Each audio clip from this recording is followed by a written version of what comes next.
ॐ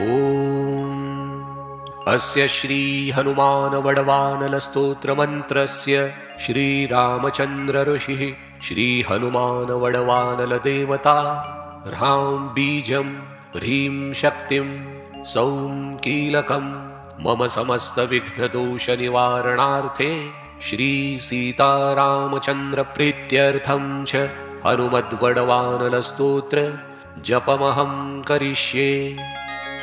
मनोजवं मारुततुल्यवेगं जितेन्द्रियं बुद्धिमतां वरिष्ठं वातात्मजं वानरयूथमुख्यं श्रीरामदूतं शरणं प्रपद्ये।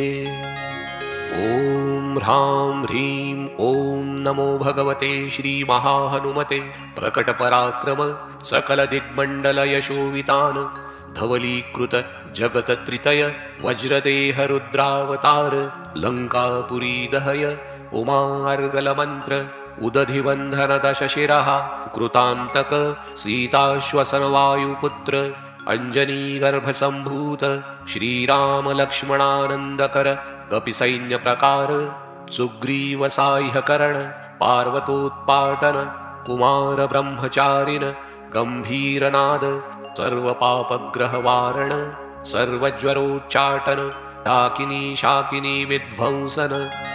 ॐ ह्रां ह्रीं ॐ नमो भगवते महावीरवीराय सर्वदुःखनिवारणाय ग्रहमण्डल सर्वभूतमण्डल सर्वपिशाच मण्डलोच्चाटन भूतज्वर एकाहिकज्वर द्वयाहिकज्वर त्र्याहिकज्वर चतुर्थिकज्वर संतापज्वर विषमज्वर तापज्वर माहेश्वर वैष्णवज्वरान् छिन्दी छिन्दी यक्ष ब्रह्म राक्षस भूत प्रेत पिशाचन उच्चाटय उच्चाटय स्वाहा। ॐ ह्रां ह्रीं ॐ नमो भगवते श्री महाहनुमते ॐ ह्रां ह्रीं ह्रूं ह्रैं ह्रौं रः आं हां हां हां हां ॐ सौं एहि एहि ॐ हं ॐ हं ॐ नमो भगवते श्री महाहनुमते श्रवणचक्षुर्भूतानां शाकिनी डाकिनीनां विषमदुष्टानां सर्वविषं हर हर आकाशभुवनं भेदय भेदय छेदय छेदय मारय मारय शोषय शोषय मोहय मोहय ज्वालय ज्वालय प्रहारय प्रहारय शकलमायां भेदय भेदय स्वाहा।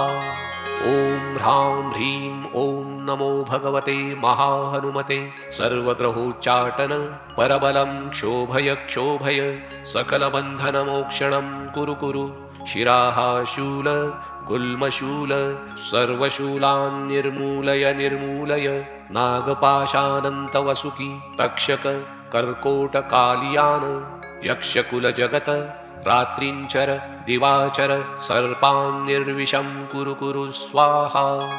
ॐ ह्रां ह्रीं ॐ नमो भगवते महाहनुमते राजभय चोरभय परमन्त्र परयन्त्र परतन्त्र परविद्याश्छेदय छेदय सर्वशत्रुन्नाशय नाशय असाध्यं साधय साधय ॐ फट् स्वाहा इति विभीषणकृतं हनुमद्वडवानल स्तोत्रम्।